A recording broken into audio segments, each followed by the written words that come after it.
بسم اللہ الرحمن الرحیم۔ میں نے بڑی غربت میں آنکھ کھولی تھی۔ ماں لوگوں کے گھروں میں کام کرتی تھی اور جہاں جاتی تھی ہمیں ساتھ لے کر جاتی تھی۔ ہم بھی اس کے کام میں اس کی مدد کرواتے تھے۔ سارا دن کام کرنے کے بعد 2 وقت کا کھانا نصیب ہوتا تھا، اس میں بھی زیادہ تر بنا ہوا پیاز اور چٹنی ہی ملتی تھی۔ میں نے اینٹوں والی مزدوریاں بھی کی۔ پھر اس کے بعد ماں نے مجھے ایک ورک شاپ میں کام کرنے کے لیے ڈال دیا تاکہ کوئی ہنر سیکھ سکوں، کیونکہ پڑھائی کا تو ہم سوچ بھی نہیں سکتے تھے۔ وقت گزرنے کے ساتھ ساتھ میں اس کام میں کاریگر ہو گیا اور پھر مجھے ایک بڑی ورک شاپ میں جاب مل گئی۔ اس ورک شاپ میں جو لڑکے میرے ساتھ کام کرتے تھے وہ اسی کام میں سعودی عرب چلے گئے اور انہوں نے مجھے بھی وہاں بلا لیا۔ میں ان کے بلانے پہ سعودی عرب چلا گیا۔ اب میں سعودی عرب کی ورک شاپ میں کام کرتا تھا۔ اس طرح پیسے بھی اچھے مل جاتے تھے اور گھر کے حالات بھی بہت بہتر ہو گئے تھے۔ پھر آہستہ آہستہ میں وہاں سیٹ ہو گیا، مجھے وہاں کام کا تجربہ ہو گیا اور میں نے وہاں ایک چھوٹی سی اپنی ہی ورک شاپ کھول لی۔ میرا کام چلنے لگا اور میری کمائی بھی پہلے سے بہت بہتر ہو چکی تھی۔ اب میں نے اپنی فیملی کو بھی یہیں بلا لیا تھا اور ہم یہیں رہنے لگے تھے۔ ایک دن میں کھانا کھانے کے بعد عشاء کی نماز کے لیے جب مسجد گیا تو وہاں میں نے ایک جنازہ دیکھا۔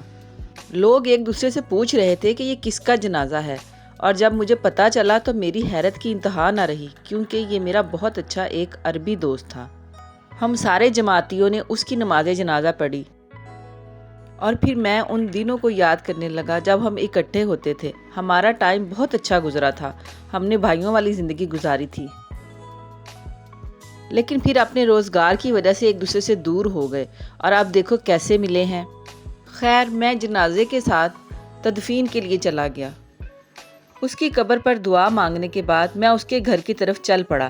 مجھے تھوڑا تھوڑا راستہ یاد تھا کیونکہ میں بہت عرصے کے بعد اس کے گھر جا رہا تھا۔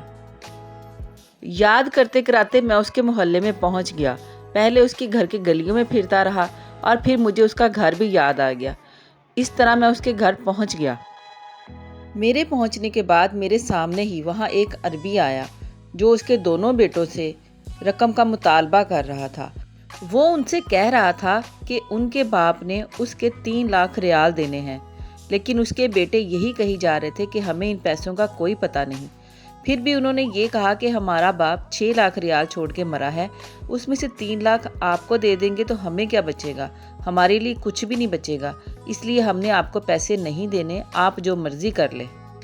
وہ عربی غصے سے کہہ رہا تھا کہ میں پیسے لے کر ہی رہوں گا، میں اس کے بغیر نہیں جاؤں گا۔ میں نے بھی اس سے بات کی اور سمجھا بجھا کر واپس بھیج دیا۔ اس کے بعد میں اپنے گھر آ گیا۔ میں سارے راستے یہی سوچتا رہا کہ اس کے بیٹے کتنے لالچی ہیں۔ ان کو ذرا پرواہ نہیں تھی کہ ان کے باپ نے اگر قرضہ لیا ہے تو ان کی ذات کے لیے لیا ہے۔ وہ تو اس کو موت نے مہلت نہ دی اور اچانک ہارٹ اٹیک سے وہ بیچارہ مر گیا، ورنہ وہ اس قرضے کو کبھی اپنے بچوں کے لیے نہ رہنے دیتا اور خود اتارتا، کیونکہ وہ ایک ذمہ دار انسان تھا۔ رات کو جب میں اپنے بستر پر سونے کے لیے لیٹا، پہلے تو میں اسے یاد کر کے رویا، پھر میں یہ سوچتا رہا کہ اگر اس کے بیٹوں نے اس عربی کے پیسے نہ دیے تو وہ کتنے سخت عذاب میں آ جائے گا۔ پتہ نہیں ان پیسوں کی وجہ سے اسے قبر کے اندر کون کون سے عذاب جھیلنا پڑیں گے۔ میں سوچنے لگا کہ کوشش کر کے میں ہی اس کا قرضہ اتار دیتا ہوں، کیونکہ اس کا اور میرا ٹائم بہت اچھا گزرا تھا۔ ساتھ میں یہ بھی سوچنے لگا کہ میری فیملی کا کیا بنے گا جو میرے ہی آسرے پر یہاں آئے ہوئے ہیں۔ میں نے ان سب کو اللہ کے حوالے کیا، کیونکہ سب کو رزق دینے والی اسی کی ذات ہے اور وہ جانتا ہے کہ میری نیت بری نہیں، بہت اچھی ہے۔ سب کچھ اللہ کے حوالے کرنے کے بعد پھر میں نے اپنے گھر میں رکھے ہوئے پیسے گنے، وہ 1 لاکھ ریال تھے۔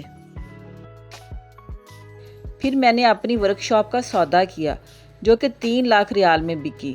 سارے ملا کر میرے پاس 4 لاکھ ریال ہو گئے تھے۔ اس میں سے میں نے 3 لاکھ اس عربی کے ادا کر دیے اور باقی کا 1 لاکھ اپنے پاس رکھ لیا۔ یہ بات ساری مارکیٹ میں پھیل گئی تھی کہ میں نے کسی عربی کا قرض اتارنے کے لیے اپنی ورک شاپ بیچ دی ہے۔ ایک دن مجھے ایک عربی کا فون آیا اور وہ کہنے لگا کہ تم نے پاکستانی ہو کر ایک عربی کا اتنا ساتھ دیا، مجھے تم جیسے لوگوں کی ضرورت ہے اور میں تمہارے ساتھ مل کر کاروبار کرنا چاہتا ہوں۔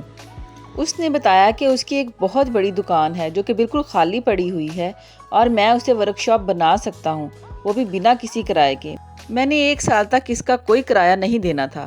میں نے دکان کو دیکھا اور ہاں کر دی کہ میں ورک شاپ کھول لوں گا، اور پھر میرا کام شروع ہوا۔ اس نے اگلے ہی دن اپنے بیٹے کے ہاتھ بہت سارا سامان بھی بھیج دیا۔ میں سامان دیکھ کر حیران رہ گیا کہ اللہ کس طرح سے انسانوں کی مدد کرتا ہے۔ میں نے اس ورک شاپ پر دن رات دل لگا کر محنت کی اور پہلے سے بھی زیادہ ترقی پائی۔ اس ورک شاپ سے میری کمائی اتنی تھی کہ میری سالانہ لاکھوں کی زکوٰۃ نکلتی تھی۔ پھر ایک دن میرا دوست مجھے خواب میں بہت مسکراتے ہوئے ملا، جیسے میرا شکریہ ادا کر رہا ہو۔ میں سوچنے لگا کہ رسول پاک صلی اللہ علیہ وسلم نے یہ ارشاد فرمایا ہے کہ جب ہم کسی کی دل و جان سے مدد کرتے ہیں تو اللہ تعالی ہماری وہاں سے مدد کرتا ہے جہاں سے ہمارے وہم و گمان میں بھی نہیں ہوتا۔ اور یہ بات سچ تھی۔